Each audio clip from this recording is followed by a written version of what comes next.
Seize the opportunity. That's the key. Springtime. Life is fragile. Life is brief. Elton John sings, she lived her life like a candle in the wind. It's fragile. It's brief.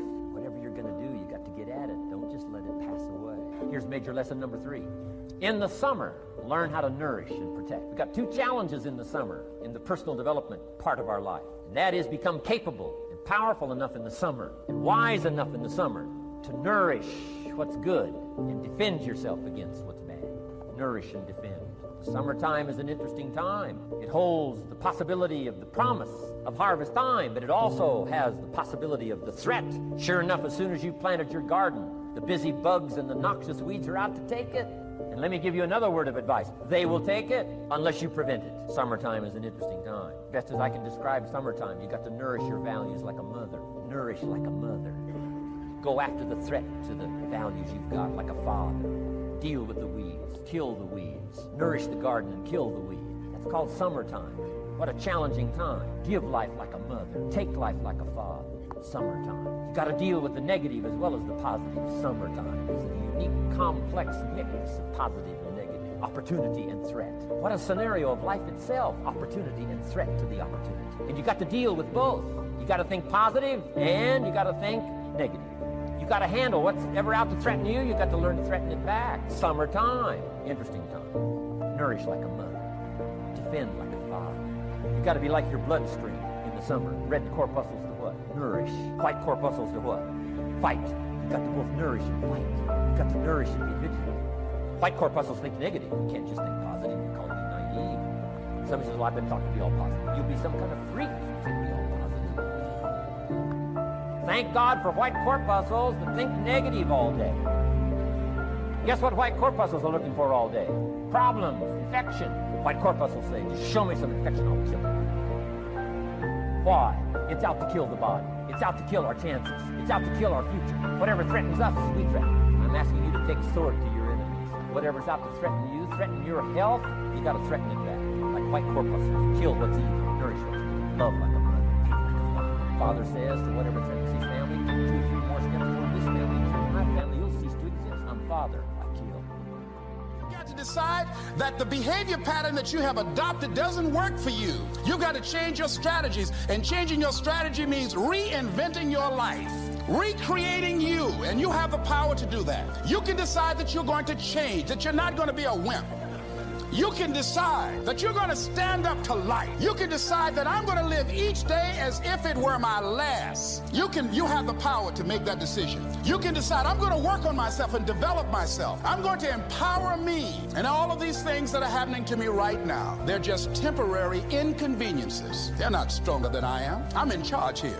Separate what you do from who you are. That's what the guilt trap is about. See, a lot of folk won't let you forget what you used to do or what you have done, what mistakes you've made. All of us have made some mistakes in life. All of us have done some things that if we had them to do over again, we wouldn't do it again. A lot of things that if I had it to do over again, if I knew then what I know now, I would have done it differently. Well, it didn't happen that way. And that's what you call life.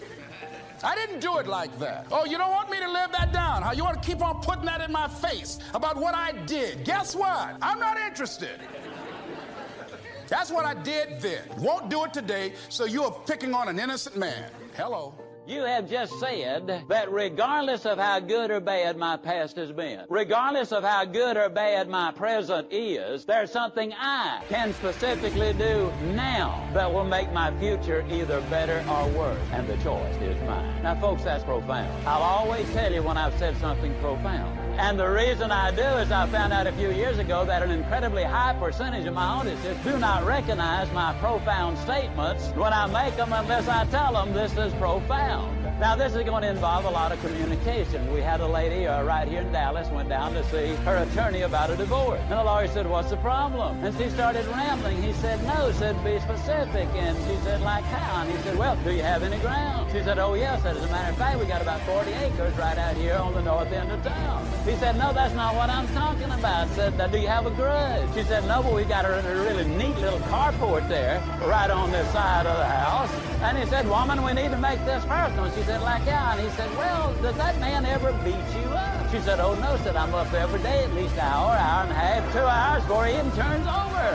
And he said, well, do you accept any responsibility for the difficulty? And she said, like how? And he said, well, for example, do you ever wake up grouchy? She said, oh, no. He said, I just let him get up on his own, whenever he will.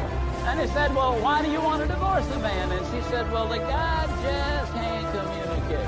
Now, we're going to try to make the communication such that as you listen to this tape, you will have no difficulty understanding exactly what I am talking about. Everything is choice. For example, for 24 years of my adult life, by choice, I weighed well over 200 pounds. Now, the reason I say by choice is simply because I have never accidentally eaten anything. Always a choice. Now, if I choose to eat too much, then I have chosen to weigh too much. You are where you are in many ways because of a series of choices that you have made. Now, I'm the 10th of 12 children. I asked my mom one time, I said, Mom,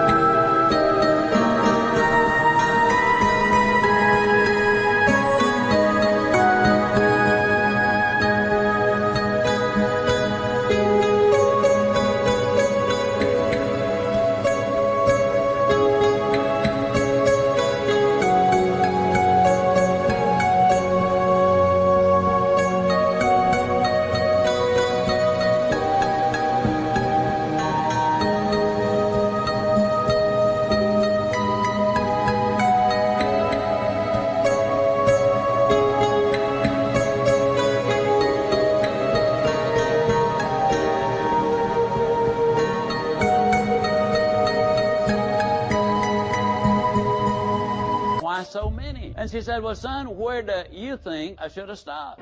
Well, it's for sure I didn't think after number 9. Now, you can absolutely count on that. Let me say something that I think is very important. A few minutes ago, you made the observation that the responsibility was yours to make the right choices. Now, the responsibility carries a lot of weight in life. Barbara Tuchman, 2-time Pulitzer Prize winner, said the number one need we have in our society today are people who will accept responsibility. And that is so tremendously true. Most people that I speak to think I'm in my early 30s, but actually I'm 68. Now, what that means is I was raised during the Depression. My dad died when I was 5 years old. There were 6 of us too young to work. Small Mississippi town, Yazoo City. We don't even have a village drunk. We share with a little community, next to us. But it's exciting. About once a month, the train comes through town. And I know that doesn't sound like excitement until I explain we don't have tracks there. And then that, that puts it in a different category. It really does. We used to hang a mirror at the end of Main Street, make town look bigger. Well, anyhow, small Mississippi town. Now, let me say something here. I can tease about my hometown for one very good reason. It's an amazing little town. Former president of the American Medical Association is from Yazoo City. Former president of the American Bar Association from Yazoo City. Former president of the Southern Baptist Convention from Yazoo City. The former editor of Harper's Magazine is from Yazoo City. Former secretary of Agriculture is from Yazoo City. Chairman of the Republican Party is from Yazoo City. Jerry Clowers is from Yazoo City. Now, I have no idea what happened to the other 3. But, I can tease about my hometown because it has been so productive, and we're going to be using humor throughout because, you see, people learn faster, they learn more, and they remember longer. But the major point I'm making there is we can tease about that little town because of its productivity. People who are confident and productive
along. Good, clean kidding and humor, I think very definitely has a place. Now, I don't need to tell you that as a 10th of 12 children, 6 of them being too young to work, heart of the Depression, small Mississippi town, we had a tough time financially in the Depression. Other families had it tough too. But I'm so grateful that for whatever reason, I did not choose to notice what we did not have. What I did notice is what a lot of people did have in that little town. See, even in those times, I noticed some people wore nice clothes. They drove nice cars. They lived in nice houses. They took nice trips. They even had dinner out. Some of them even played golf at the country club. You know what I've noticed in every decade of my life since, and this is the message I really want you to get right here. I've noticed that regardless of the economy, there are some people who don't pay any attention at all to it. As you well know, the media has accurately predicted 27 of the last 2 recessions. Now, there are some people who just don't pay any attention to what other people are doing. For example, I've noticed without exception